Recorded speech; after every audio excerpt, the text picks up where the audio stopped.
पर स्टार्ट करने से पहले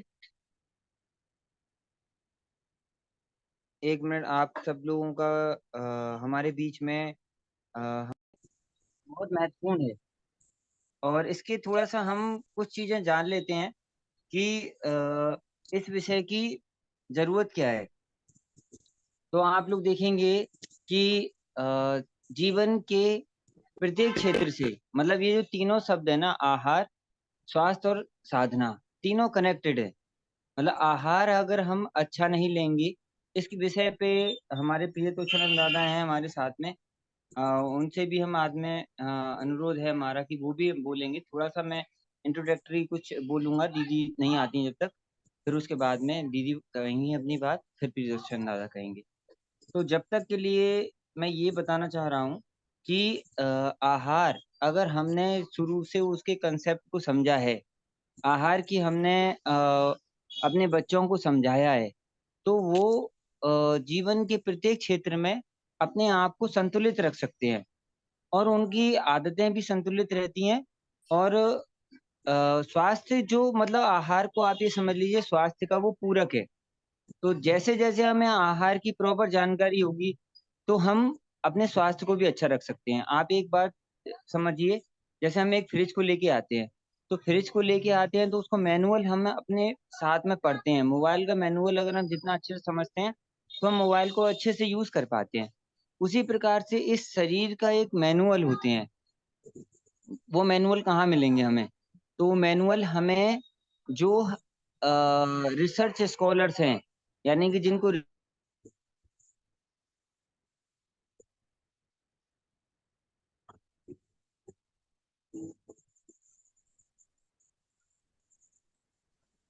दादा आपकी वॉइस चली गई है लोकेश दादा।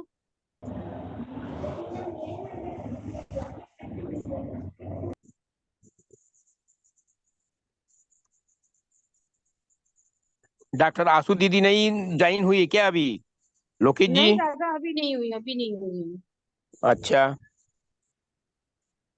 तो और लोकेश दादा की भी वॉइस चली गई है, तो मेरे ख्याल से दादा आप प्रोग्राम शुरू कर दीजिए। ओके, आप इंट्रोड्यूस कर लीजिए। ओके, नमस्कार सभी को। जैसा कि लोकेश दादा बोल रहे थे कि आज का जो हमारा प्रोग्राम है वो आहार, भोजन और साधना, 3 सब्जेक्ट पर है। और ये सारे के सारे इंटरकनेक्टेड हैं।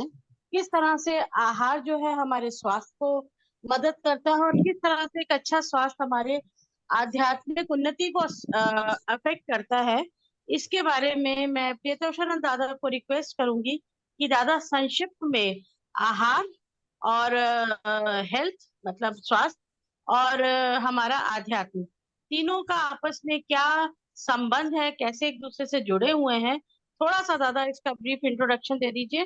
तब तक हमारी दीदी ज्वाइन कर लेंगी। नमस्कार दादा।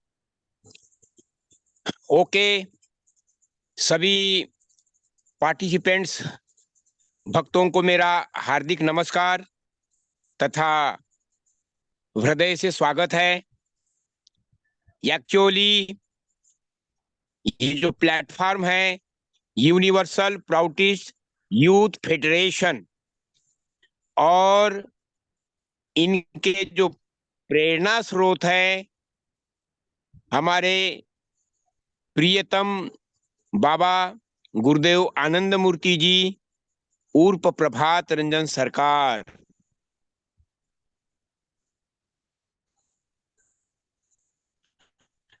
और ये जो प्लेटफॉर्म है इस प्लेटफॉर्म के माध्यम से आज जो त्रुटिपूर्ण व्यवस्थाएं हैं वो त्रुटिपूर्ण पूंजीवाद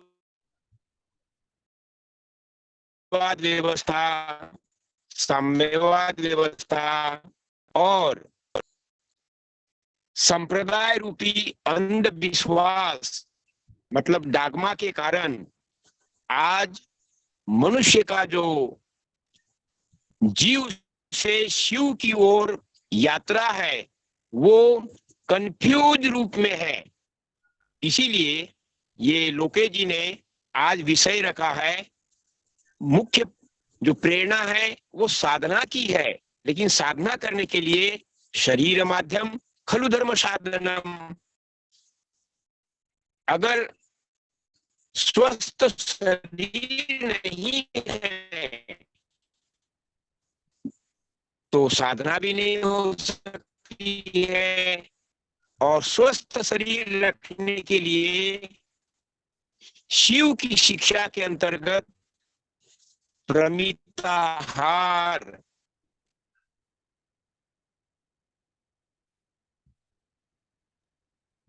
दादाजी आपकी आवाज बीच बीच में क्रैक कर रही है और आ भी नहीं रही है आपके।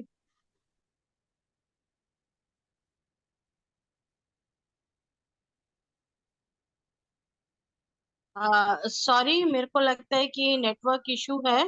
प्लीज अगर आप लोगों को मेरी आवाज आ रही है तो कंफर्म कीजिए so that I can continue from here. हाँ, दीदी आ रही है। ओके, दीदी थैंक यू वेरी मच। हाँ जैसे प्रियदर्शन दादा ने भी अभी शुरू किया है हम लोगों को बताना कि किस तरह से आहार जो है वो एक स्वस्थ शरीर के लिए जरूरी है, और स्वस्थ शरीर बहुत ज्यादा जरूरी है हमारी साधना के लिए। इसीलिए बाबा ने हमें कहा, मतलब श्री पीआर सरकार ने हम लोगों को बताया कि साधना जो है बहुत बचपन से ही बच्चों के अंदर ये आदत डाल देनी चाहिए। और उस टाइम पे जो हमारा ब्रेन है वो इतना ज्यादा स्ट्रांग होता है कि साधना आसानी से कर सकते हैं। एक एज आती है जब साधना आसानी से नहीं हो सकती है। तो साधना का हमारे हेल्थ पर कितना ज्यादा अफेक्टेड है, कितना ज्यादा स्ट्रांगली कनेक्टेड है। सिमिलरली जो हम भोजन की बात करते हैं, तो जैसे हमारे आयुर्वेद में बताया कि भोजन जो है वो 3 प्रकार का होता है। एक हमारा है सात्विक भोजन, सभी लोग इस बात को जानते हैं, सात्विक भोजन। दूसरा हमारा आ जाता है तामसिक भोजन, और तीसरा आ जाता है राजसिक भोजन। तो सात्विक भोजन को उत्तम माना गया है पूरे आयुर्वेद में। मेडिटेशन के लिए भी सात्विक भोजन को सबसे ज्यादा उत्तम माना गया है, और हेल्थ को भी उत्तम माना गया है सात्विक भोजन। योग चिकित्सा में श्री पीआर सरकार ने लिखा है कि जब तक बच्चे की आयु 12 से 14 साल तक की नहीं होती है, उसको सात्विक भोजन देंगे तो उसके दिमाग का विकास बहुत अच्छे से होगा। एक्चुअली हम लोग क्या करते हैं, हम लोग मेनली जो है वो शारीरिक विकास के लिए ही सोचते रहते हैं। बच्चा बढ़ नहीं रहा, बच्चे को लग नहीं रहा खाना, बच्चे का शरीर ठीक नहीं है। बड़ा आदमी भी अगर देखता है तो जहां सा उसको तकलीफ होगी तो वो उसके खाने की तरफ ही ज्यादा ध्यान देता है with respect to his physical health. हमने उसकी मेंटल और स्पिरिचुअल हेल्थ के लिए कौन सा फूड सबसे इम्पोर्टेंट है, इसको बहुत अच्छे से फोकस नहीं किया। जबकि हमारे पुराने ऋषि वगैरह थे वो उसी चीज को खाते थे, कंद मूल खाते थे, तो वही चीज खाते थे जो कि सात्विक आहार की कैटेगरी में आता था। तामसिक आहार का एक जो स्टडी आई है वो ये आई है कि जो लोग हिंसक प्रवृत्ति के होते हैं, या जिनका क्रोध ज्यादा होता है, या अब तो ये कहते हैं कि जिनको कुछ ऑटो इम्यून डिजीजेस हो जाती हैं, उसके पीछे कारण जो है वो तामसिक भोजन बताया। अब तामसिक भोजन मेरे ख्याल से बताने की जरूरत नहीं है। मांसाहारी का जो पूरा भोजन है वो तामसिक में आता है। देन हमारे कुछ एक सब्जियां भी हैं, जैसे ऑनियन है, गार्लिक है, ये सब हमारी तामसिक भोजन में आती हैं। ये हमारी मन की वृत्तियों को बहुत ज्यादा बढ़ा देती हैं, जिससे कि इंसान के अंदर अपने ऊपर सेल्फ कंट्रोल नहीं रह पाता। और जिस इंसान का जितना कम सेल्फ कंट्रोल होगा, मतलब दिमाग में जितनी कम ज्यादा फ्रीक्वेंसी की वेवलेंथ चलेगी, उतनी कम साधना होगी। साधना के लिए लोअर फ्रीक्वेंसी या बहुत शांत दिमाग की जरूरत है, तभी आप मेडिटेशन कर सकते हैं। तो ये चीज जग जाहिर हो चुकी है अब। यूरोप के साइंटिस्ट भी ये कह रहे हैं, यूएस के साइंटिस्ट भी ये कह रहे हैं कि जितना ज्यादा तामसिक भोजन होता है उतना ही खराब स्वास्थ्य पे असर होता है, उतना ही खराब उसके दिमाग पर असर होता है। और मेडिटेशन की तो बात भूल ही जाइए।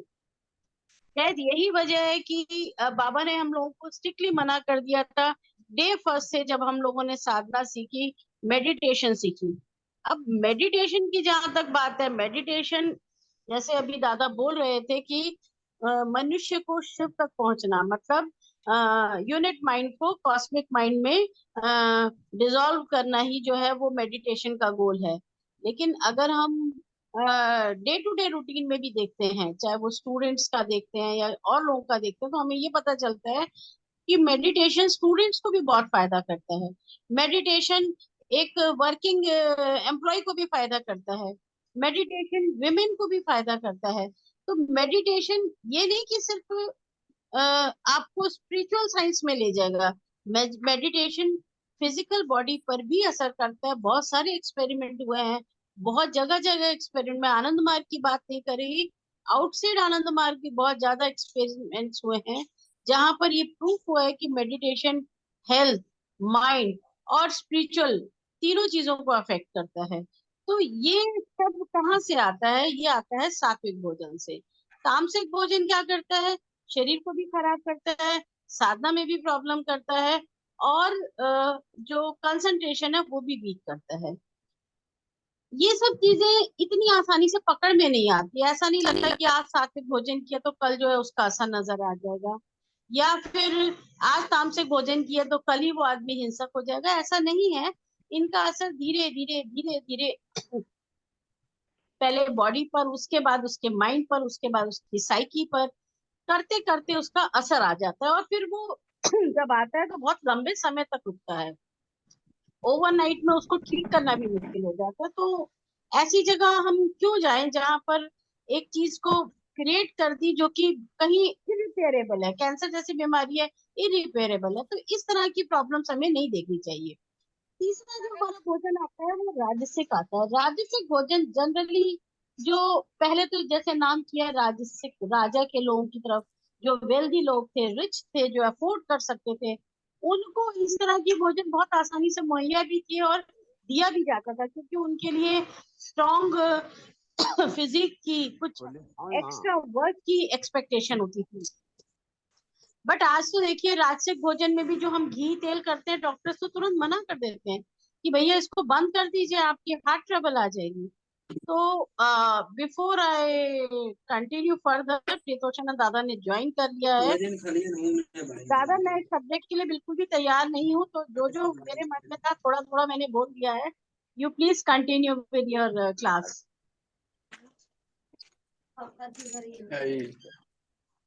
प्रितोषानंद दादा, प्लीज कंटिन्यू दादा।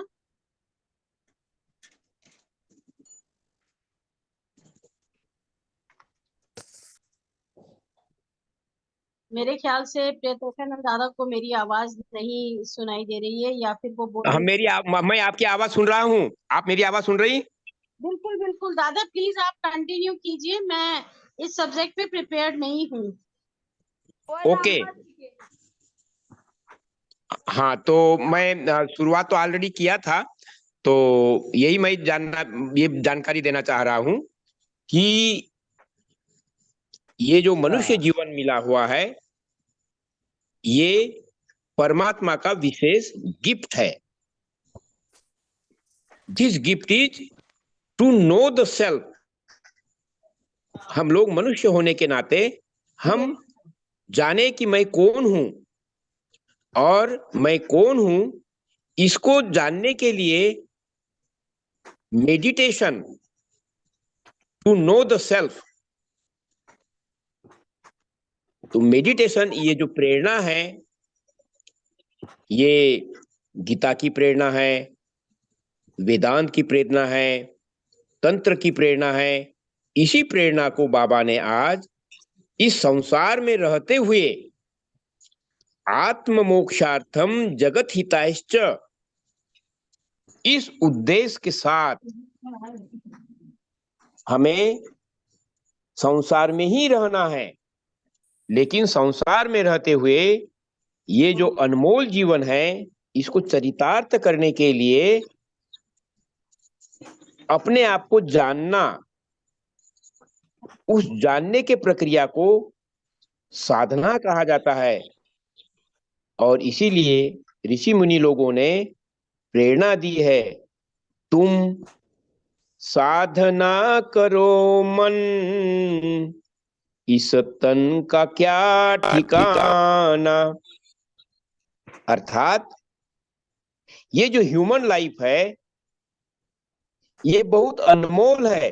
This human life is most and most precious, but day to day events, जो दैनंदिन कार्यक्रम हम लोग जो करते हैं, इस बीच में जो अनुभव हमें जो प्राप्त हो रहे हैं, इस अनुभव के आधार पर ये लाइफ अनमोल है, मोस्ट प्रेशियस है, लेकिन पानी का बुलबुला है। इसीलिए ऋषि मुनि हमें प्रेरणा देते हैं। यही प्रेरणा गुरुदेव आनंद मूर्ति जी की है कि हे मनुष्य जीवन, तुम्हारा ये जो मनुष्य जीवन है अनमोल है, इसीलिए तुम अपनी यात्रा जीव से शिव की ओर ले चलो। लेकिन इस आध्यात्मिक जर्नी के लिए एक स्वस्थ शरीर की जरूरत है, और स्वस्थ शरीर के लिए अनुकूल भोजन, उस अनुकूल भोजन का नाम है प्रमिताहार। तो प्रमिताहार में उसकी जो एक्सप्लेनेशन है वो बहुत गूढ़ है। ये एक्सप्लेनेशन, ये प्रेरणा कहां से आई है? 7000 साल वर्ष पूर्व भगवान शिव के द्वारा दी गई थी। जो शिव थे वो ज्ञान के भंडार थे। He was all knowing entity. इस बात को पार्वती जानती थी, इसलिए उन्होंने जो आग्रह किया था कि हे भगवान, आप तो अगाध समुद्र है, साधारण मनुष्य तुम्हें कैसा अनुभव कर पाएगा, तो इसलिए कुछ साधारण सोपान दीजिए। तो उन्होंने ही ये 7 सीक्रेट्स के अंतर्गत प्रमिताहार की मान्यता दी। तो वो 7 सीक्रेट्स क्या है? विश्वास सिद्धिर प्रथम लक्षणम, द्वितीय श्रद्धा युक्तम, तृतीय गुरु पूजनम, चतुर्थ समता भाव, पंचम इंद्रिय निग्रह, षष्टम प्रमिताहार, सप्तम नैव विद्यते पार्वती। अगर हम लोग ये 6 पॉइंट्स है इसका हम फॉलो करते हैं तो उसके बाद में सातवां कोई पॉइंट बाकी नहीं रह जाता है। तो उसके अंतर्गत ये जो प्रमिताहार है, ये प्रमिताहार कैरीज मोस्ट इंपॉर्टेंट 3 गुणाज। नंबर 1, जो भोजन हम लोग ग्रहण करेंगे वो भोजन प्योर सात्विक होना चाहिए। सात्विक का मतलब मनुष्य की जो बायोलॉजिकल बॉडी है उसको भी मदद करने वाला हो, हमारी जो साइकिक बॉडी है, हमारा मन, हमारी इच्छाओं को मदद करने वाला हो, मतलब इच्छाओं को भड़काने वाला नहीं हो, अर्थात वो हमारी इच्छाओं को सात्विक भावना के साथ में एक पॉजिटिव ऊर्जा दे सके, ऐसा भोजन। और हम इस शरीर के माध्यम से जब ध्यान में बैठते हैं, साधना में बैठते हैं, तो मन तामसिक भोजन से, रासिक भोजन से एग्रीवेट होता है, चंचल बनता है। इसीलिए शुद्ध सात्विक भोजन नंबर 1। लेकिन वो सात्विक जो भोजन होगा वो सुपाच्य भी होना चाहिए और प्रोटीनियस होना चाहिए, ऊर्जावान भोजन होना चाहिए। तो ऊर्जा तो मिले, लेकिन जितना हम भोजन ले सके वो पचाने वाला भोजन होना चाहिए, मतलब सुपाच्य भोजन होना चाहिए। तो इस तरह से स्वस्थ भोजन।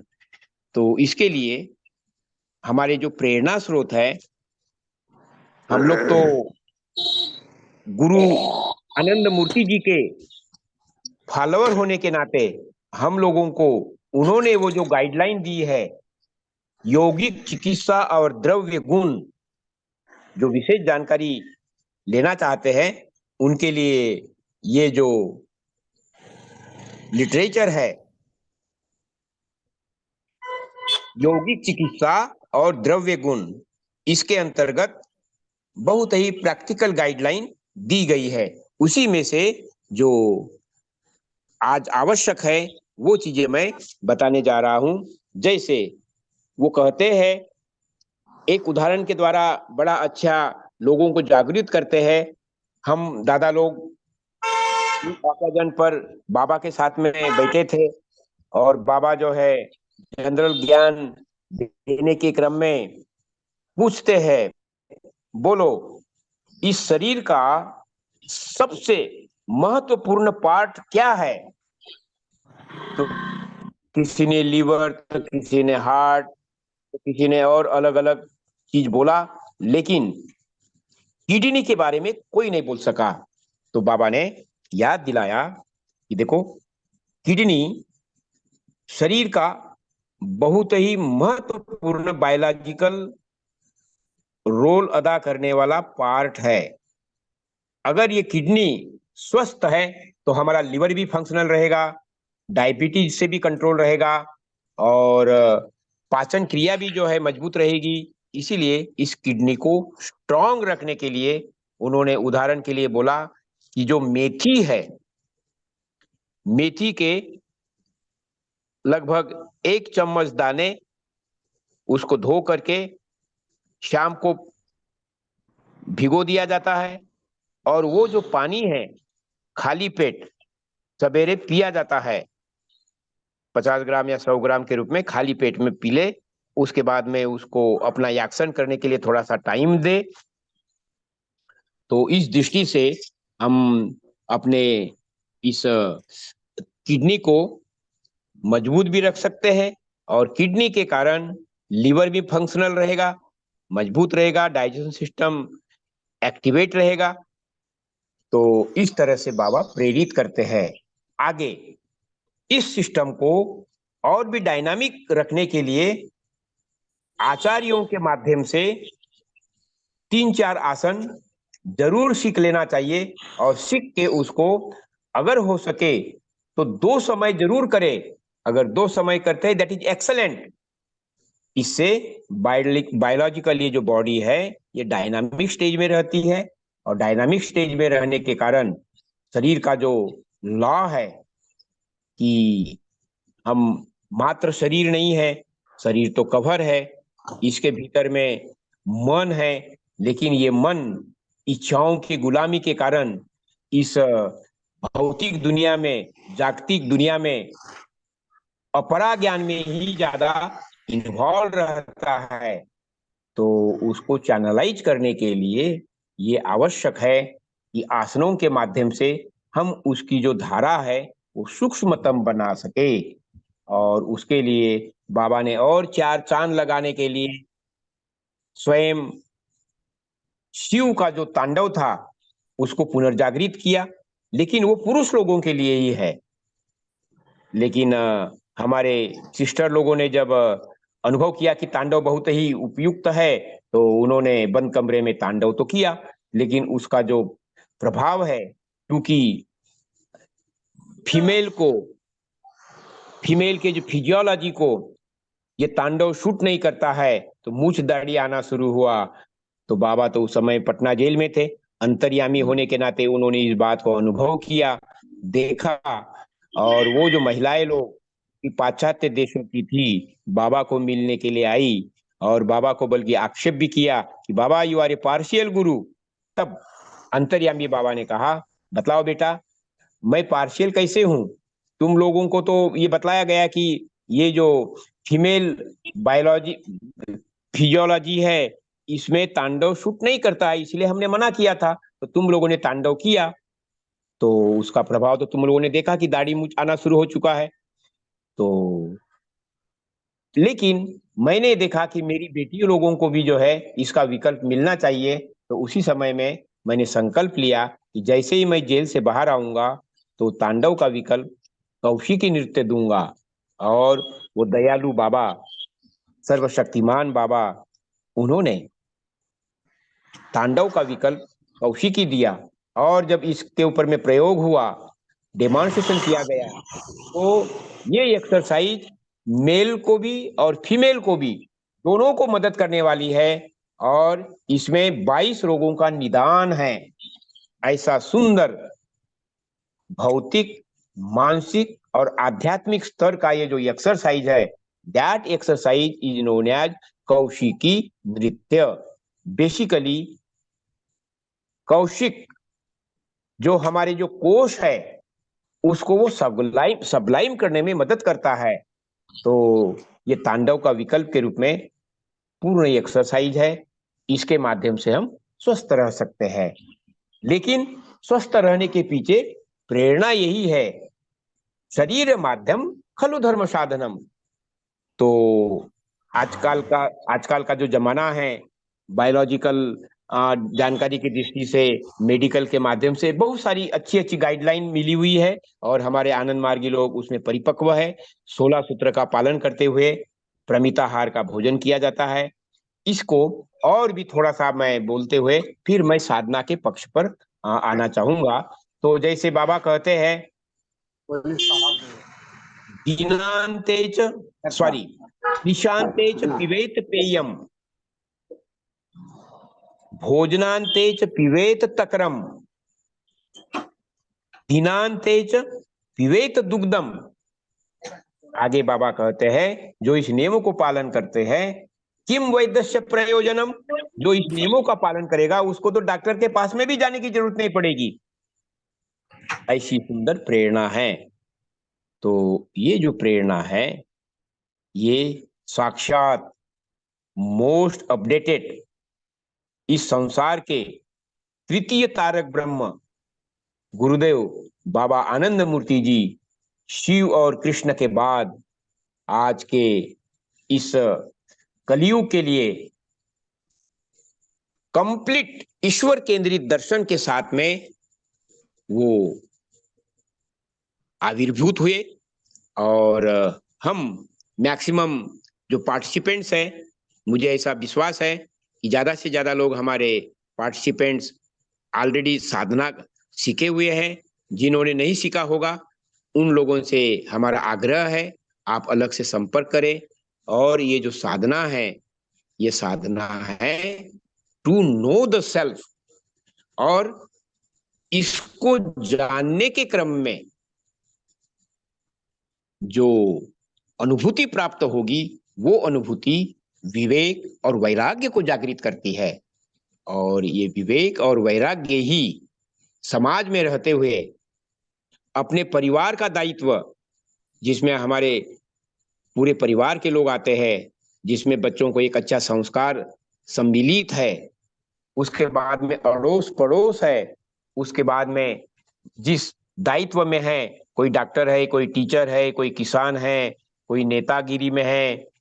तो इस तरह से अनेक अनेक अपने व्यवसाय को, काम को करते हुए, अपने जॉब को करते हुए, उसके साथ में अपनी जो दक्षता है, अपनी जो ईमानदारी है, ईमानदारी के साथ में सेंस ऑफ रिस्पॉन्सिबिलिटी के साथ में अपने दायित्व को निभाते हैं। तो सबसे बड़ा दायित्व है इस समाज का नियंत्रण करना, नेतृत्व देना। और वो नेतृत्व आज त्रुटिपूर्ण पूंजीवाद, साम्यवाद और त्रुटिपूर्ण अंधविश्वास रूपी डागमा के कारण आज मनुष्य दिशा भ्रमित हो गया है। और इसमें दुर्भाग्य से पहले अंग्रेज लोग आए, पहले मुसलमान लोग आए और उन्होंने गलत खान पान, रहन सहन का प्रचलन डाला। उसके बाद में अंग्रेजों का सरदार जो कि लॉर्ड मेकाले था, वो आया और उन्होंने हमारे स्पिरिचुअल कल्चर को, जो गुरुकुल की कल्चर थी, उसको उसने बर्बाद किया। इसके लिए ही ये सारे, दादाजी। क्या मैं कंक्लूड करूं? हाँ सॉरी दादा, क्योंकि आशु दीदी जुड़ चुकी हैं।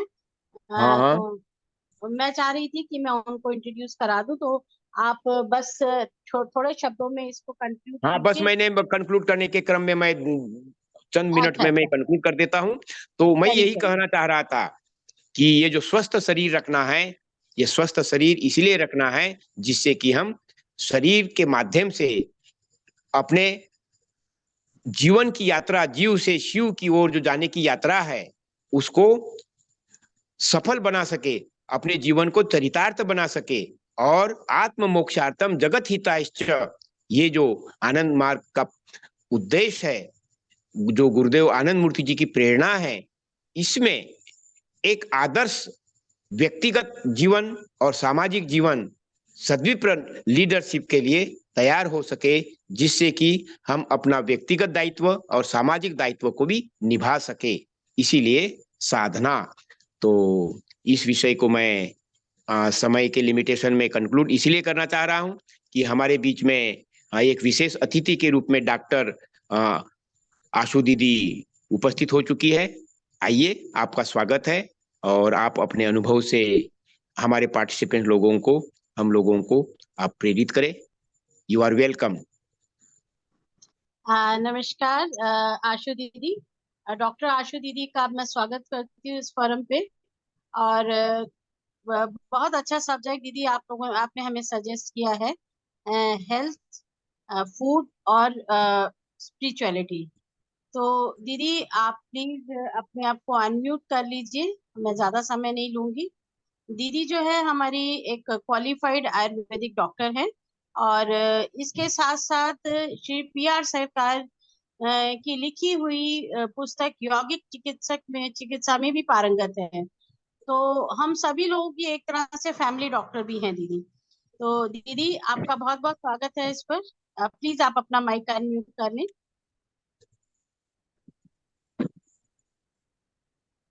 हेलो, नमस्कार सबको, नमस्कार। नमस्कार सॉरी, आज दीदी। मैं लेट से जुड़ पाई हूँ। कोई बात नहीं दीदी, कोई जस्ट बात नहीं, नमस्कार। जस्ट दीदी कितना मिनट का क्लास ले सकते हैं? दीदी अभी 8:45 हुआ है, बाय 9:30 तक आप इसको कंक्लूड कर सकती हैं। अच्छा अच्छा, मतलब 45 मिनट्स तक के लिए आप ले सकती हैं। अच्छा ठीक है दीदी। मैं थोड़ा सा, एक मिनट, थोड़ा सा मैं और इस बीच थोड़ा में बाकी लैपटॉप को कनेक्ट पार्टिसिपेंट्स कर को भी, लेती हूँ। हाँ हाँ प्लीज कनेक्ट कीजिए। मैं बाकी पार्टिसिपेंट से भी रिक्वेस्ट करती हूँ कि इसमें अगर कोई भी उनका क्वेरी है तो यहाँ चैट बॉक्स में प्लीज आप अपनी क्वेरी साइमल्टेनियसली देते रहिएगा, सो दैट हम उनको साथ के साथ क्वेरीज को भी आपके ले सकें। तो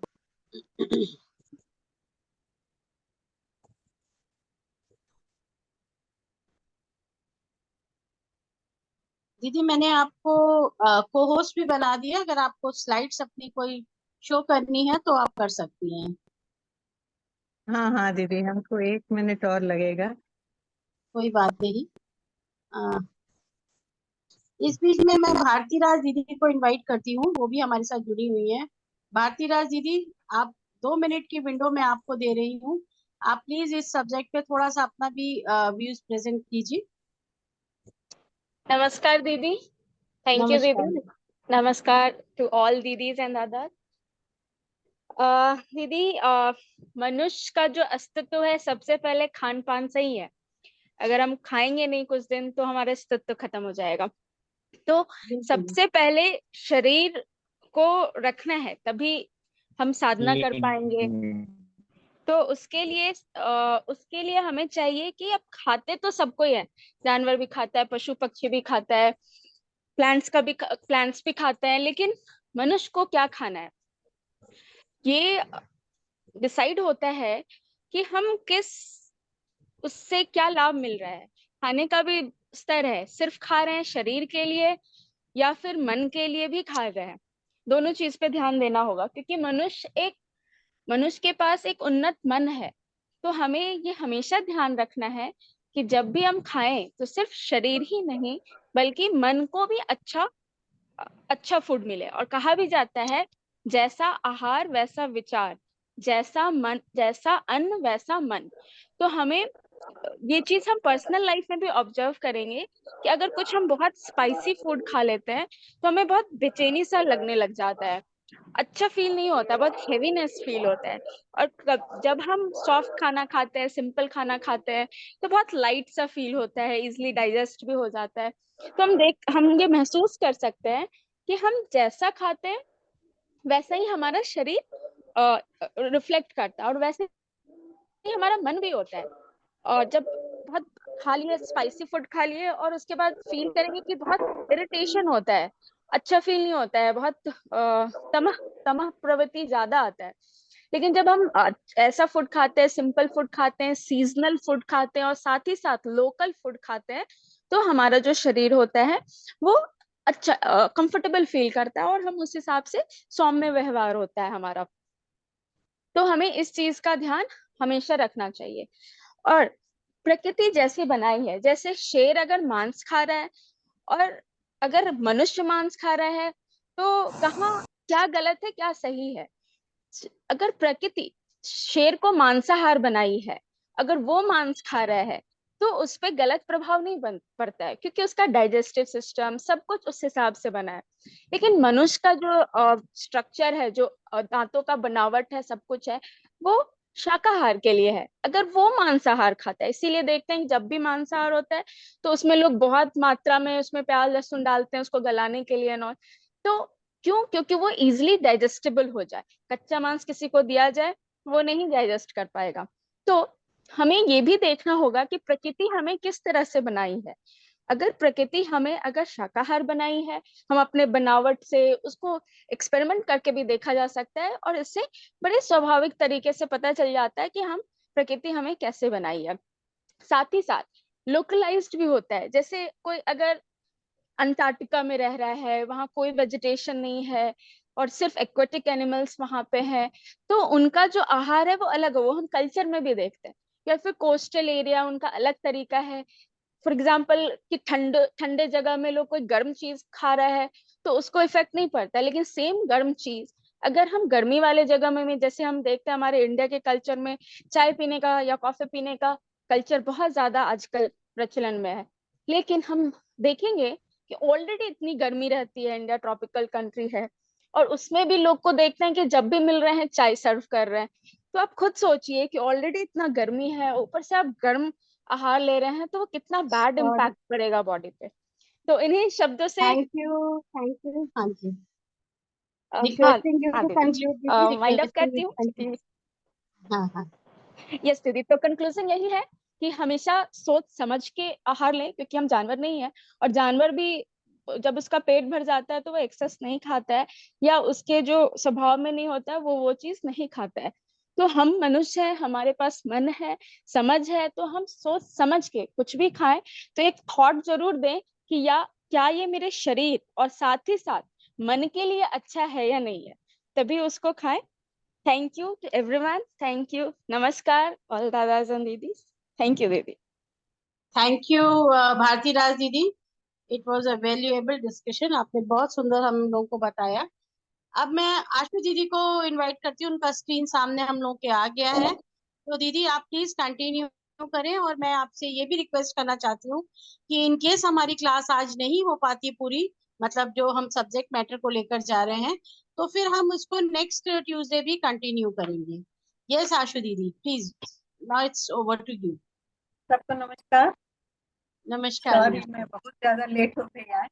तो कोई बात नहीं दीदी। जस्ट इसको हम लोग एक इंट्रोडक्शन के रूप में ही लेंगे, ठीक है? ठीक है। स्क्रीन शेयर हो रहा है क्या?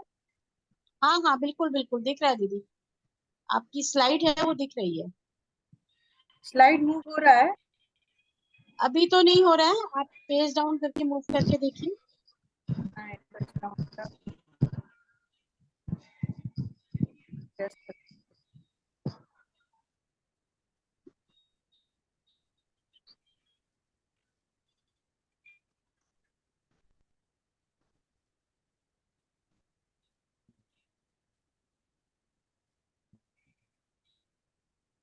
okay.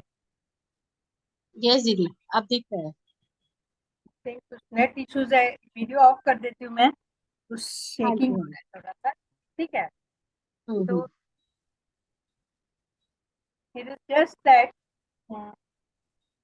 हम लोग स्टार्ट करते हैं छोटा सा मंत्र से जो बाबा हमेशा बोलते थे, सर्वे अपि सुखिनः भवन्तु, सर्वे सन्तु निरामया, सर्वे भद्राणि पश्यन्तु, मा कश्चित् दुःखमाप्नुयात्। और ओम शांति शांति शांति। तो इसका यही मतलब है कि किस तरह से हम लोग सब सुखी रहे, कि परमात्मा आशीर्वाद दे रहे हैं हम लोगों को, किस तरह से हम लोग स्वस्थ रहे और रोगों से मुक्त रहे, और हम लोग हर चीज को सही नजर से देखें। तो जो WHO का डेफिनेशन है हेल्थ का, वो भी आप लोग देखेंगे। तो वो लोग बोलते हैं कि it is a state of physical and mental wellbeing and social wellbeing. But मैं एक ये बोलना चाह रही हूँ कि हम लोग के यहाँ जो एक डेफिनेशन ऑफ हेल्थ जो हमारे वेदास में और आयुर्वेद में दिया है, उसका जस्ट हम ब्रॉड स्पेक्ट्रम बोलना चाहेंगे। इसमें कितना सुंदर से ये एक्चुअली सुश्रुत संहिता से लिया गया है इसका। और जो एक मेंटल स्पीयर, स्पिरिचुअल स्पीयर का भी वर्णन है, द स्टेट ऑफ हेल्थ। स्वास्थ्य का जो डेफिनेशन है, वो डेफिनेशन सिर्फ शारीरिक स्तर पर नहीं है। बिकॉज अब जो बीमारी एज हम लोगों का एवोल्यूशन हो रहा है, तो अब जो बीमारियां हैं वो शरीर से और शरीर से ज्यादा मन प्रधान हो चुकी है। अब ऐसे भी हम लोग एवोल्यूशन के फेज में आप थोड़ा मानसिक जीव हो गए। अब जो बीमारियां हम लोग बोल देते हैं साइकोसोमैटिक है, मतलब ये शरीर मन की प्रॉब्लम से, मन के दोष से ये हमारे शरीर को भी इफेक्ट करती हैं। तो जितने भी ऑटो इम्यून डिसऑर्डर हैं, ये सब हमारे सोच पे डिपेंड करता है। और कई बीमारियां इवन बाबा योगी चिकित्सा में और समन्वित चिकित्सा में भी कई बीमारियों की चर्चा करते हैं कि वो बीमारियां इस वृत्ति के कारण होती हैं। तो उसको भी हम लोग थोड़ा डिटेल में नेक्स्ट क्लासेस में देखेंगे। तभी हम लोग चलते हैं, इसमें क्या बोलते हैं डेफिनेशन ऑफ हेल्थ में बोलते हैं कि definition of health according to Ayurveda जो है वो ब्यूटीफुल डेफिनेशन है। वो बोलते हैं कि समदोष समधातु, मतलब सम अग्नि मल क्रिया। समदोष मतलब जैसे आयुर्वेद का डेफिनेशन, आयुर्वेद के हर एक चीज को मतलब हमारे शरीर का जो वाइटल फोर्सेस है वो है वात पित्त कफ, उसको हम लोग दोष बोलते हैं। और ये बहुत एक विस्तृत सब्जेक्ट है, उसका हम लोग धीरे धीरे कभी समय मिलेगा तो बताएंगे। तो समदोष में हमारे जो वाइटल फोर्सेस है उसकी समावस्था रहना, इसी को समदोष बोलते हैं। और समधातु मतलब क्या है कि हमारे शरीर के अंदर जितने भी टिश्यू एलिमेंट्स हैं, जो हम लोग ग्रॉस रूप में या जो जिन चीजों को हम लोग देखते हैं, वो सब टिश्यू एलिमेंट्स जो है उसको धातु बोला जाता है। और आइडिया एंड आइडियोलॉजी में भी और आयुर्वेद में भी इसका बहुत अच्छे से वर्णन है कि हमारे शरीर में सप्त धातु है। उसको वो है रस, रक्त, मांस, मेदस, अस्थि, मज्जा, शुक्र। तो इनके समावस्था रहना भी एक पार्ट ऑफ स्वस्थ है। ठीक है, तो समदोष, समधातु, सम अग्नि। तो अग्नि का क्या मतलब है, इसको हम लोग आज थोड़ा सा टच करेंगे। अग्नि का है कि इट इज अग्नि जैसे मेटाबॉलिक, फर्स्ट तो डाइजेस्टिव फायर है, जो हम लोग खाना खाते हैं, तो वो जो है, जो खाना एक्सटर्नल चीज है, वो हमारे बॉडी में एंजाइम्स है, गैस्ट्रिक जूसेस हैं, कितने तरह के हार्मोन्स हैं, वो सब जो है वो हमारे शरीर लायक बनाता कौन है, यही सब चीजें। तो उसको हम लोग ग्रॉस स्तर पे, मोटा मोटी स्तर पे जाठराग्नि बोलते हैं। इस तरह से हर एक टिश्यू में भी मेटाबॉलिक स्टेट में होता रहता है। तो इस तरह से हर एक टिश्यू में भी हम लोग आयुर्वेद में उसको धात्वाग्नि बोलते हैं। तो ये सब जो जितना भी मेटाबॉलिक स्टेजेस है, एनाबॉलिज्म है, कैटाबॉलिज्म है, सब चीज जो है वो अग्नि में आती है।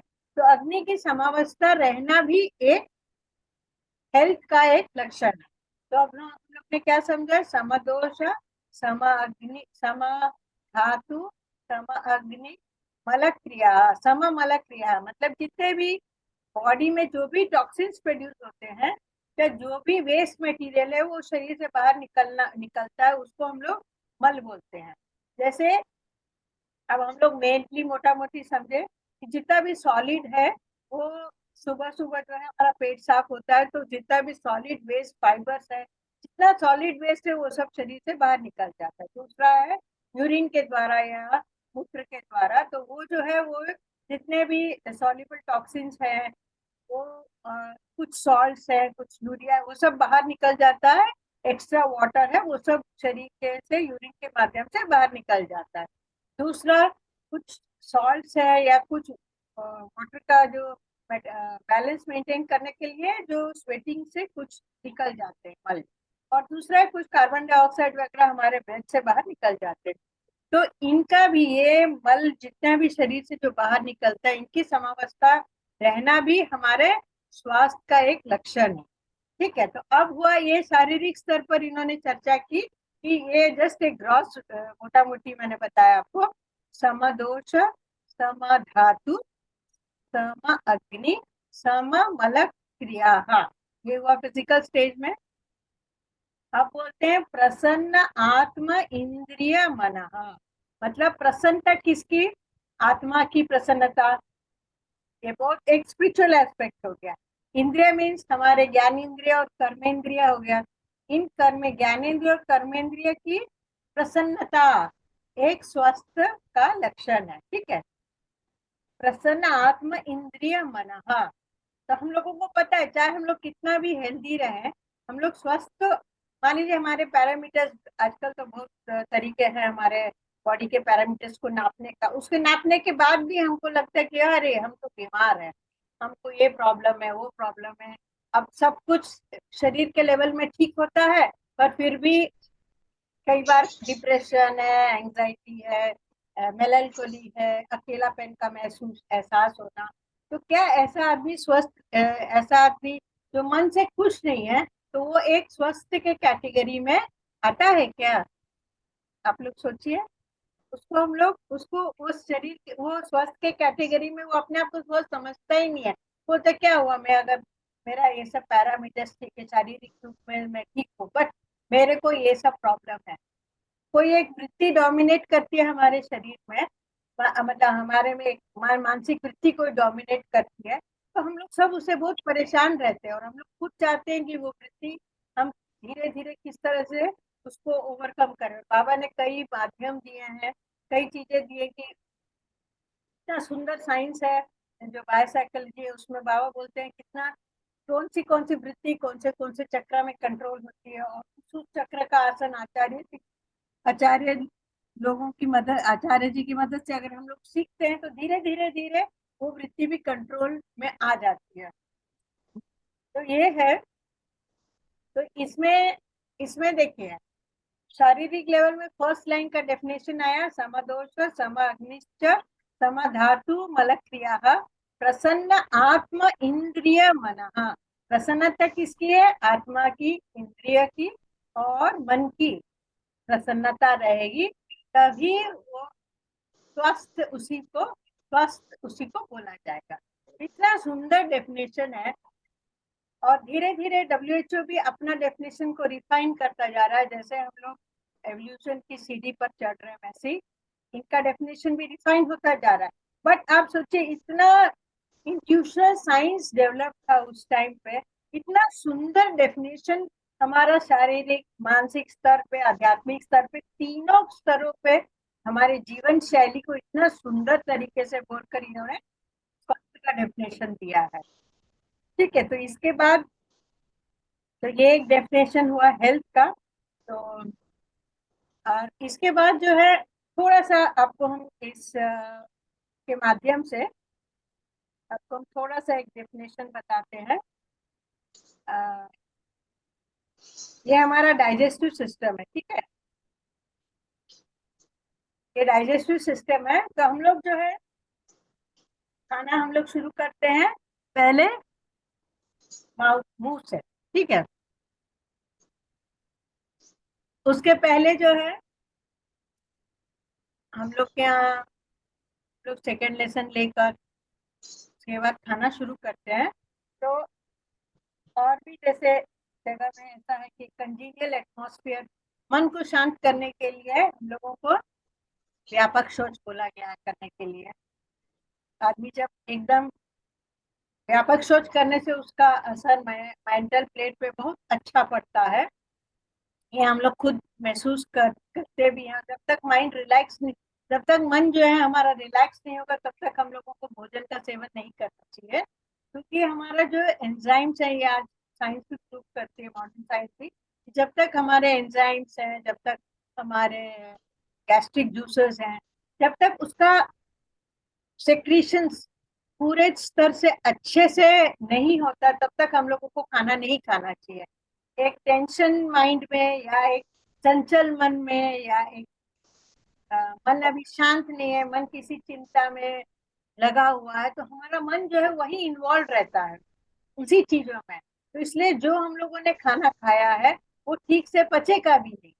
क्योंकि जहां पर काम ज्यादा होता है हमारे शरीर से, वहां पर ब्लड सर्कुलेशन, हमेशा ब्लड वहीं जाकर, हम चल रहे हैं तो हम ब्लड सर्कुलेशन हमारे पाँव में ज्यादा रहेगा। हम सोच रहे हैं, हम काम कर रहे हैं, मेंटल वर्क कर रहे हैं, कुछ पढ़ रहे हैं, लिख रहे हैं, कुछ हम मेंटल काम कर रहे हैं, तो उसमें जब तब हमारे मन की जो, जब हमारा सर्कुलेशन ज्यादा ब्रेन में रहेगा।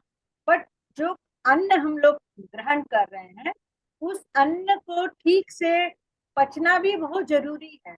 वरना वो वही अन्न जो है, जो हमारा भोजन है, जो हमारे शरीर को स्वस्थ रखने का काम जिसको करना चाहिए, वो शरीर जो है, वही अन्न जो है वो जहर बन सकता है। तो अब ऐसा क्यों होता है? ऐसा इसलिए होता है बिकॉज हम लोग कहीं बहुत सारे नियम है, उसको पालन करने के बाद हम लोग एक स्वस्थ शरीर को, हम लोग का स्वस्थ हमारा शरीर रह सकता है। तो इसलिए डाइजेस्टिव सिस्टम जो है, ये हमारा जो अन्नवास प्रोसेस है, इसका बहुत इंपॉर्टेंट, बहुत महत्वपूर्ण रोल है हमारे शरीर को मेंटेन करने के लिए। और यहाँ तक भी बोला गया है कि कई बीमारियां, जैसे एक एग्जांपल में बता रही हूँ चिकित्सा में, तो यहाँ पर मान लीजिए ब्रोंकाइटिस है, ठीक है, कई बार अस्थमा सब लोग सुने होंगे। तो ये जो ब्रोंकियल अस्थमा है, वो जरूर उसका व्यक्त स्थान जो है जरूर लंग्स में है, बट उसका मूल स्थान जो है वो हमारा पेट से, यानी हमारा अन्नवास होता है। डाइजेस्टिव सिस्टम की कमियों से या डाइजेस्टिव सिस्टम के प्रॉब्लम से ये हमारा शरीर में जो ये ब्रोंकाइटिस जो है वो एग्जिबिट होता है, कहाँ पर? रेस्पिरेटरी सिस्टम में, या हमारे प्राणवायु स्रोतस में इसका एग्जीबिशन या इसका व्यक्त स्थान वहां पर होता है। तो ऐसे कई बीमारियां हैं, और हमारे आयुर्वेद में भी इसका बहुत सॉलिड स्टेटमेंट, बहुत सॉलिड श्लोकास के माध्यम से वर्णन है कि जब हम लोग कोई भी बीमारी का मूल कारण है, वो हमारे अन्नवास स्रोत से या हमारे डाइजेस्टिव सिस्टम से ही रिलेटेड है। इसलिए जब हम लोग ट्रीटमेंट जब करते हैं, तो हम लोग उसको थोड़ा सा आहार, उसका विहार, उसका डाइटिक प्लान क्या है, कितनी बार खाता है, क्या क्या खाता है, उसका थोड़ा सा हम लोग उसको डिटेल हिस्ट्री लेना पड़ता है। इससे आपको बहुत अच्छे से झलक भी आपको चिकित्सा किताब में भी मिलेगी कि हर एक बीमारी का क्या कारण है, ठीक है। किसी भी बीमारी को ठीक होने में हम लोगों को पहले उसका निदान या पॉजिटिव फैक्टर्स को जानना बहुत जरूरी है।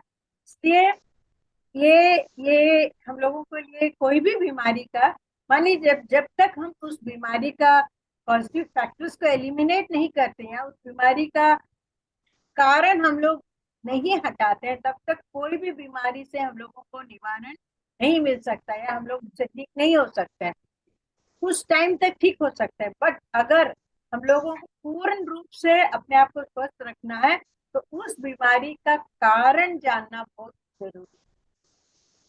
तो पहले हम लोग थोड़ा सा स्टार्ट करते हैं कि हम लोग जैसे खाना खाने पहले बैठे, तो दो तीन चीजों का जो ध्यान रखना है वो है कि हम लोगों का राइट नॉस्ट्रिल जो है वो, ज्यादा लोग बताए होंगे, राइट नॉस्ट्रिल एक्टिव होना चाहिए, तब हम लोगों को सॉलिड फूड खाना चाहिए।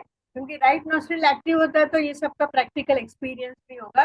राइट नॉस्ट्रिल एक्टिव रहता है तो हम लोग थोड़ा सा तब हमारा सॉलिड फूड जो है वो, जो ठोस आहार है, उसका अच्छे से पचन होता है।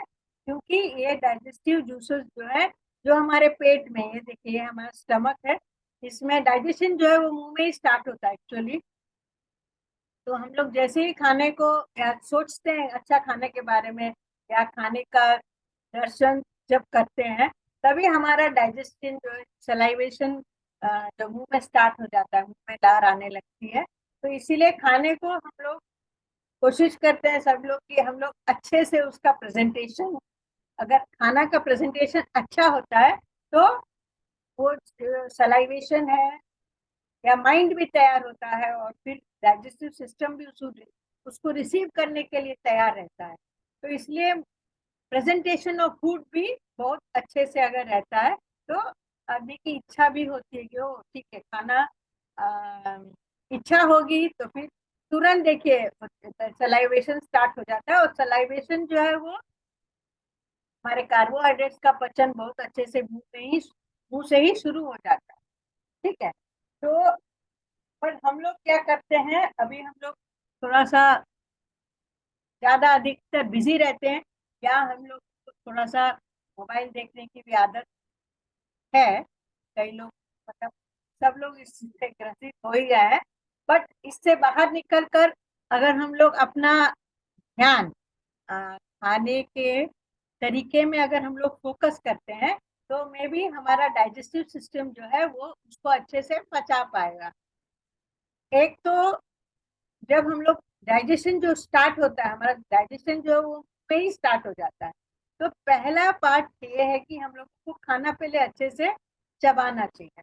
अगर हम लोग खाना अच्छे से चबाते हैं तभी जाकर हमारा जब फर्स्ट सलाइवेशन शुरू होता है तो हमारे पैनक्रियाज को जो है वो मैसेज जाता है कि अभी खाना आ रहा है, अभी नेक्स्ट खाने के एंजाइम्स को प्रोड्यूस करना है।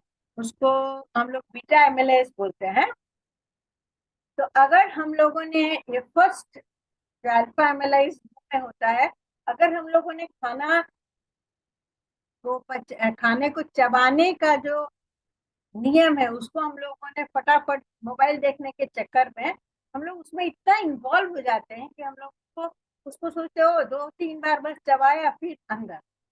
इस तरह से जो हम लोग खाते हैं पूरा पूरा बोलस खाना खा लेते हैं बिना चबाए हुए, तो उससे क्या होता है कि हमारा जो सिग्नल जाना चाहिए पैनक्रियाज को कि सेकेंड बीटा एमिलेज का एंजाइम का प्रोडक्शन करने का जो सिग्नल जाना चाहिए वो सिग्नल नहीं जाता है, क्योंकि हम लोगों ने पहला ही गलती किया कि वो सलाइवेशन अच्छा नहीं हुआ। सलाइवेशन होगा तब ये अल्फा एमिलेज निकलेगा, वो पैनक्रियाज को मैसेज भेजता है।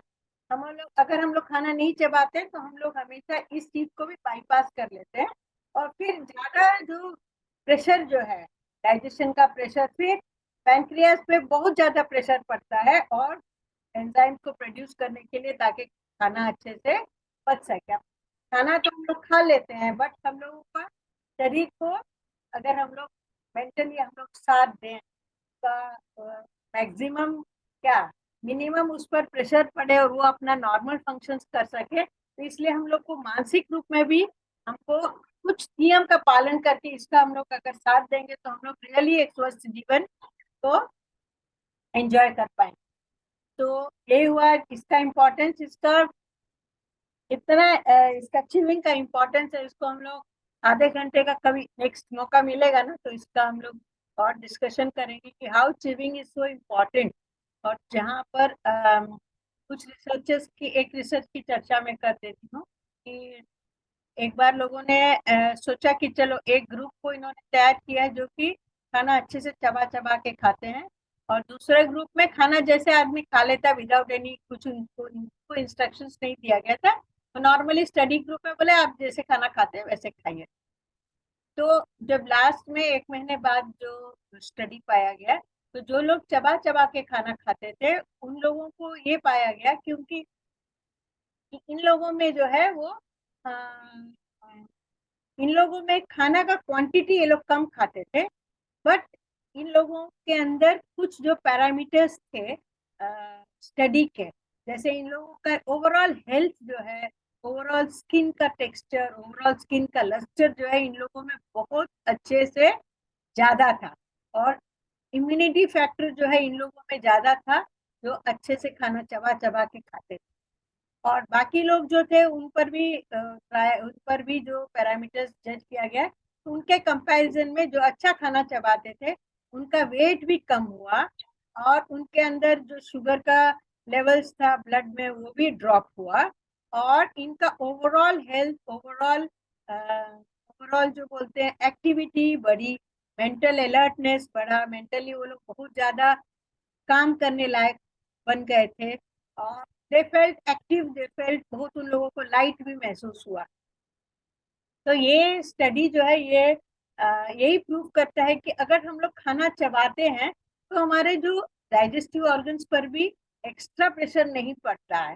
जब हम लोग नहीं चबाते हैं, ऑफकोर्स खाना तो बॉडी, हम लोग जब खाए, तब जब हम लोग खाए हैं तो बॉडी तो किसी तरह से पचाएगी, बट उससे क्या होता है कि हमारे और ऑर्गन्स पर एक्स्ट्रा प्रेशर आ जाता है।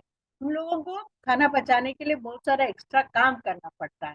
तो इसीलिए जो है हम लोगों को इस बात का ध्यान रखना चाहिए कि हम लोग आराम से, जैसे मान लीजिए कभी ऐसा भी बोलते हैं कि मान लीजिए आप ये जितना आप चबाएंगे उतना ही अच्छा रहेगा, तो कोई भी मंत्र का आप सपोर्ट ले सकते हैं, कोई भी मंत्र का आप सपोर्ट लेकर उतनी बार आप मंत्र का जाप करके उतनी बार आप चबाएंगे, तो वो थोड़ा सा, वो एक तरह का साधना भी हो जाता है, माइंड भी कंसंट्रेट हो जाता है, और माइंड भी थोड़ा सा सटल हो जाता है, और एक फिजिकल एक्ट जो है उससे हमारी मन की और आध्यात्मिक उन्नति भी बहुत आसानी से हो जाती है। तो इसका हम लोग तो पालन आराम से, या बच्चों को भी इस तरह से हम लोग ट्रेनिंग करें कि जितनी बार खाना चबाना है उतनी बार अपना मंत्र का जाप हम लोग कर सकते हैं। तो वो एक फायदा है, और धीरे धीरे हम लोग खाना खाएंगे तो खाने का जो कभी कभी अटक जाता है खाना, कभी पेट पाइप में चला जाता है। जस्ट ये देखिए यहाँ पर जो है वो फूड पाइप है, इसके जस्ट यहीं साथ में, इसके जस्ट आगे जो है हमारा ट्रेकिया रहता है, विंड पाइप है। तो कभी कभी चोकिंग हो जाता है, कभी कभी हड़बड़ी में हम लोग खाना खाते हैं तो फूड जो है वो विंड पाइप में चला जाता है। तो वो सब अवॉइड कर सकते हैं अगर हम लोग मन की स्थिरता, मन को स्थिर रखकर अगर हम लोग खाना खाते हैं, तो हमको बहुत सारे बेनिफिट्स उसमें हो जाते हैं। तो ये हो गया हमारा च्यूइंग का इम्पोर्टेंस। इसके बाद से ये जो आप देख रहे हैं ये थोड़ा सा आप सब तो जानते ही होंगे, ये स्टमक में है, इसमें खाना जो है 1.5 से 2 घंटा रहता है, उसके बाद धीरे धीरे ये आगे पुश होके ये स्मॉल इंटेस्टाइन में आ जाता है। और ये हमारा लीवर है जो कि बहुत सारे लार्जेस्ट केमिकल फैक्ट्री है बॉडी का, और ये बहुत सारे फंक्शंस में, मान लीजिए हम लोग टैबलेट भी लेते हैं, खाना भी खाते हैं, तो ये लीवर जो है इसके थ्रू जाकर ही बॉडी के अंदर एब्जॉर्प्शन होता है। इसके जस्ट पीछे हमारा पैंक्रियाज है, इसको नहीं करते हुए हम लोग चलते हैं। चिविंग तो हो गया, हम लोग खाना पहले अच्छे से चबा चबा के खाना चाहिए, वो सबसे ज्यादा जरूरी है। तो अगर हम लोग खाना खाते हैं तो क्या क्या बेनिफिट्स ये सबको पता है, जस्ट मैं पढ़ देती हूँ। हमारे को एनर्जी मिलता है, हमारा खाना खाने से शरीर सुदृढ़ रहता है, शरीर स्ट्रांग रहता है, एनर्जी मिलता है, तो ये एक फायदा है। और कोई भी बीमारी अगर है हमको, तो अगर उसके हिसाब से भोजन करेंगे तो हमारी बीमारी भी जल्दी से ठीक हो जाती है। जैसे एक एग्जांपल हम देते हैं आपको, एक एग्जांपल बताते हैं कि खाने का हम लोग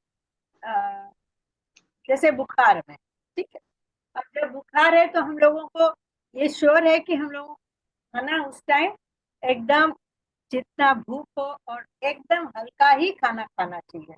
हल्का मतलब जैसे चावल माड़ का जो एडवाइस करते हैं, एकदम एकदम राइस का, चावल का माड़ निकाल के वो खाना चाहिए, या दाल का पानी पी सकते हैं, या कुछ भी वेरी लाइट, नहीं तो गर्म पानी का सेवन करेंगे तो उसको भी फीवर है तो हम लोग जैसे 2-3 चीजें बता दे रहे हैं, हम लोग मेडिकेटेड वाटर बोलते हैं, जैसे उसमें थोड़ा सा सौंठ हो गया, थोड़ा सा सौंफ हो गया, थोड़ा सा अजवाइन हो गया, इस तरह से पानी बॉईल करके उस पानी का अगर हम लोग गरम गरम पानी का सेवन करते हैं तो इससे क्या होगा, फीवर भी कम हो जाता है, और पानी की क्वांटिटी भी शरीर में जाती है, और पानी जो है वो मेडिसिन के रूप में काम करने लगता है।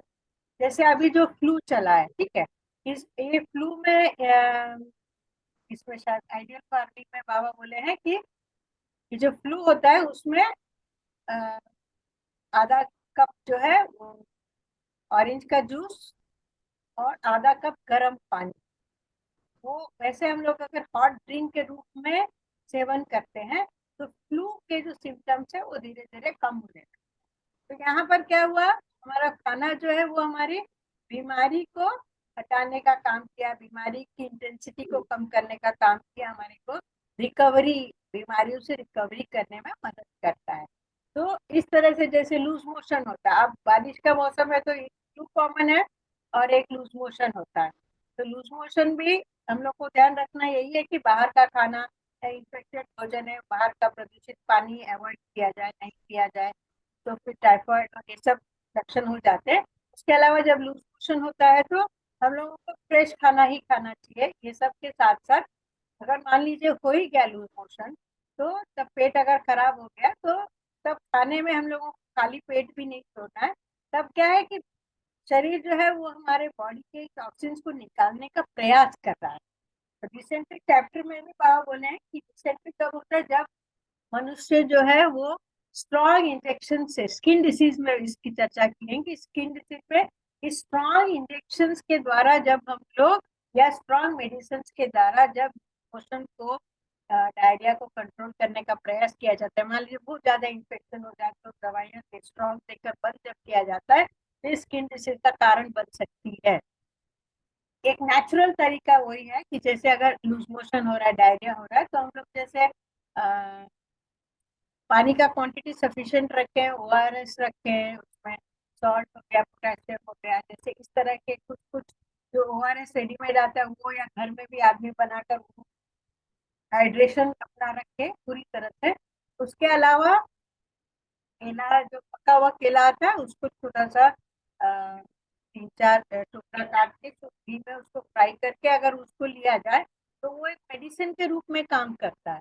और खाने में जैसे एक और चीज है खाने में, एक केला अगर ये वाला खाते हैं, मान लीजिए जितना भूखे 1 या 2 केला हर 3-4 घंटे में खाने से ये डायरिया को कंट्रोल करने में बहुत अच्छा काम करता है।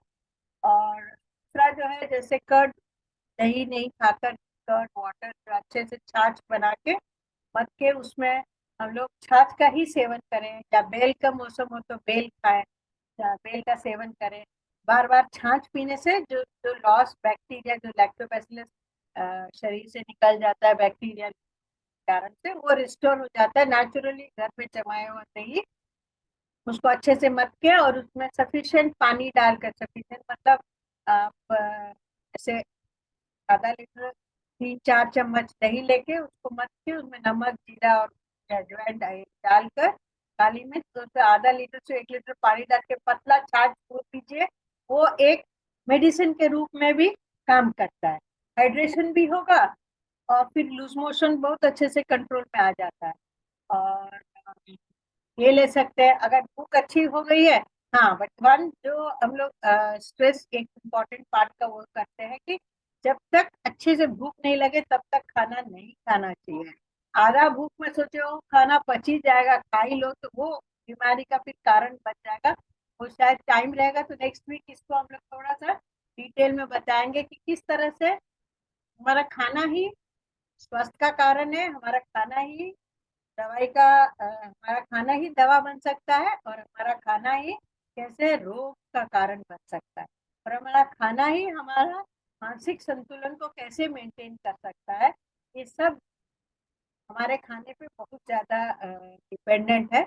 इसलिए हम लोग थोड़ा सा नियमित रूप से खाने का सेवन करेंगे और अपने प्रकृति के हिसाब से ही हम लोगों को खाना खाना चाहिए। तो ये सब भी अगर ध्यान रखते हुए हम लोग अपना खाना रखें ये सही, तो हम लोग बहुत आयु स्वस्थ जीवन जी सकते हैं। ठीक है।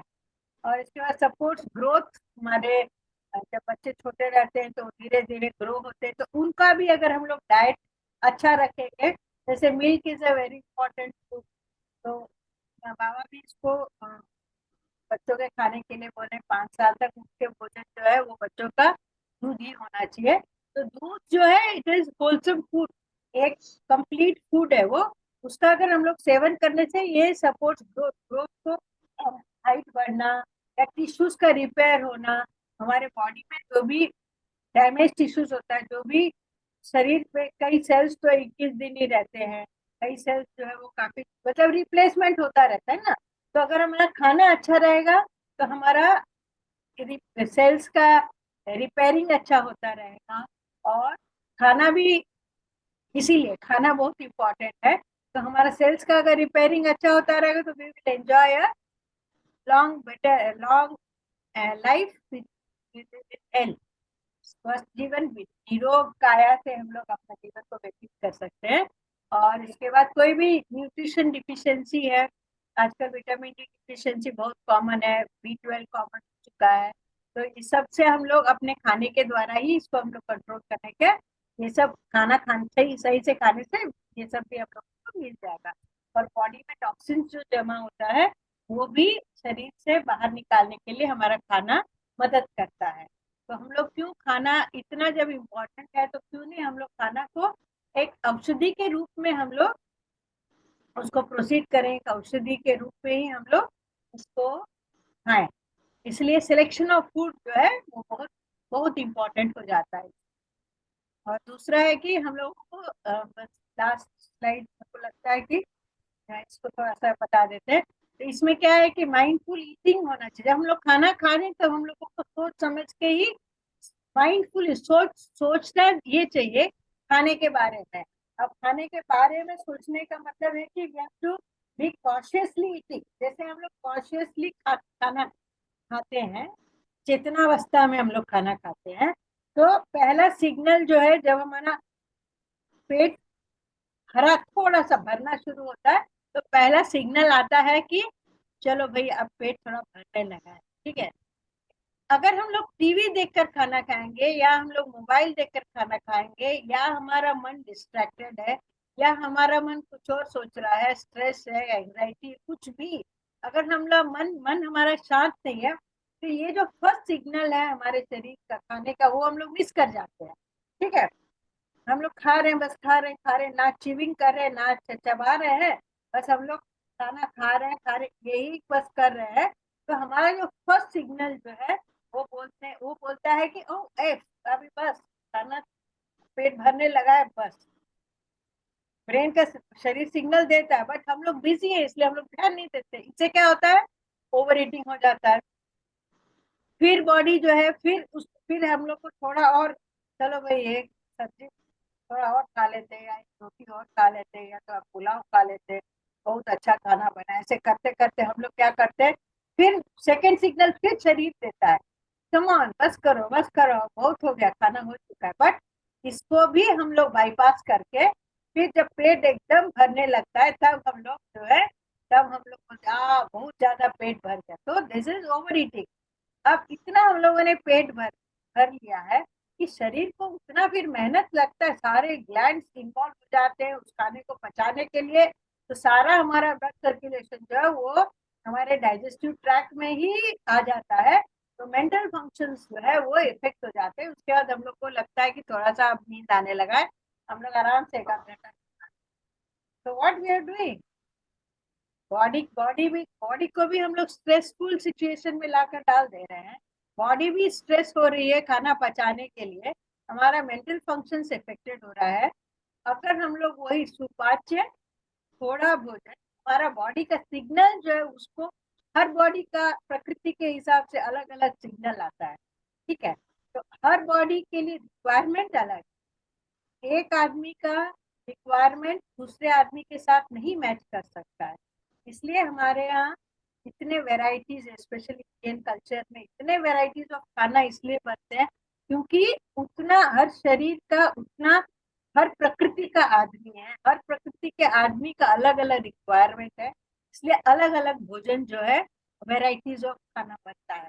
तो हम लोगों को बॉडी का पहला सिग्नल समझना बहुत जरूरी है। अब सिग्नल हो गया है तो हम लोगों को अगर हम लोगों ने अपना माइंड कूल रखा, काम रखा, कॉन्सेंट्रेटिंगली हम लोग खाना खा रहे हैं, तो अच्छे से चबा के खा रहे हैं, तो हमारे को बॉडी सिग्नल एक्सेप्ट करता है।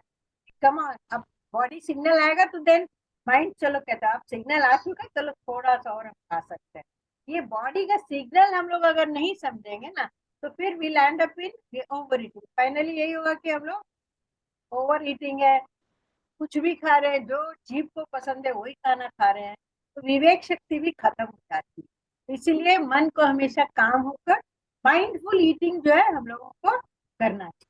खाना धीरे धीरे चबा कर खाना चाहिए, जल्दी जल्दी खाना नहीं खाना है। जल्दी जल्दी खाने से फिर हम लोग बहुत एक्स्ट्रा भी खाना खा लेते हैं, बिकॉज हम लोगों को सैटियरी सिग्नल जो है जो ब्रेन भेजता है वो नहीं मिलता है, सेटिस्फेक्शन नहीं होता है अगर हम लोग जल्दी जल्दी खाना खाते हैं। अगर हम लोग चबा चबा के खाने खाएंगे ना, तो वो सैटियरी हार्मोन्स जो है वो सेक्रेट होता है, वो बोलता है अब बस ओवर। तो वो हार्मोन को अगर रिलीज करना है, वो हार्मोन को समझने के लिए हम लोगों को थोड़ा सा धीरे धीरे स्लोली चबा चबा के खाना खाने से then we will be able to receive the signals of the brain. शरीर बहुत इंटेलिजेंट है, वो हर intelligence, every cell has got memory. हर एक सेल के पास अपनी स्मृति शक्ति है, हर एक सेल का अपना यूनिट जो है वो इंडिपेंडेंट। तो इस तरह से हम लोगों को अपने सिग्नल्स को समझते हुए ही हम लोगों को अपना भोजन करना चाहिए। आई थिंक 9:30 हो गया दीदी। जी दीदी, हाँ जी दीदी, जी दीदी थैंक धन्यवाद यू, बहुत बहुत। थैंक यू दीदी। और आपने बहुत ही सुंदर तरीके से हम लोगों को फूड की क्या वैल्यू है, ईटिंग हैबिट्स कैसी होनी चाहिए, और किस तरह से खाना खाना है, मतलब खाना सेलेक्ट से लेके खाना खाने तक और डाइजेशन सिस्टम का समझाया। और आई एम श्योर दीदी बहुत लोगों का इसमें क्वेश्चन भी होगा, कुछ एक मेरे क्वेश्चंस भी है, बट क्योंकि आज टाइम अलाउ नहीं कर टाइम रहा है हम लोगों को, टाइम तो हो हम गया है। इसको नेक्स्ट सेशन में कंटिन्यू करेंगे। And I am also very very grateful to all those who have joined this session. मेरे ख्याल से आज हमारे यहाँ 50 प्लस मेंबर्स इसमें ज्वाइन किए थे।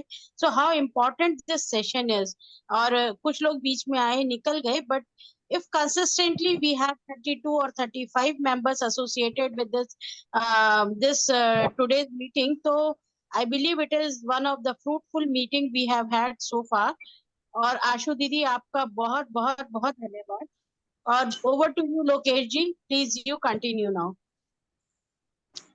जी दीदी, ओके, बहुत बहुत धन्यवाद दीदी आपका। और आपने जो विषय, जितना भी विषय टॉपिक में हमने रखा था, वो सारा दीदी आपने टॉपिक कवर किया है। और हम इसी एक्सपेक्टेशन में थे कि आप हमारे साथ में जुड़ें। और थोड़ा सा आपको टाइम लगा, लेकिन बहुत अच्छा दीदी, आपने पूरा एक स्लाइड के माध्यम से, पूरा प्रेजेंटेशन के माध्यम से बताया, जो एकदम क्लियरिटी के माध्यम से जो आयुर्वेद का जो सब्जेक्ट थोड़ा सा लोगों को कठिन लगता है, बहुत इजी आपने उसको कर दिया। तो और हम लोग इतना कवर भी नहीं कर पाते, और लेकिन फिर भी दादा ने बहुत अच्छा हम लोगों को गाइड किया था आध्यात्म से जुड़े हुए विषय। और जो बाबा ने जो विषय आहार, स्वास्थ्य और साधना को लेकर जोड़ा है, वो भी दादा ने काफी अच्छा रखा था। उसके बाद कुछ हम कोशिश कर रहे थे, लेकिन आपके आने से वो पूरा टॉपिक हो गया कंप्लीट। तो आगे भी हम जो आहार के और आयुर्वेद के कुछ टॉपिक्स हैं, वो रेगुलर हम लोग रखेंगे। उसका टाइम हम लोग बता देंगे, कौन सा टाइम रहेगा, या मंगलवार ही रहेगा या कोई और दिन रहेगा, तो वो हम शेयर कर देंगे। तो दीदी बहुत बहुत धन्यवाद। और कुछ अभी जो आज का टॉपिक बचा है,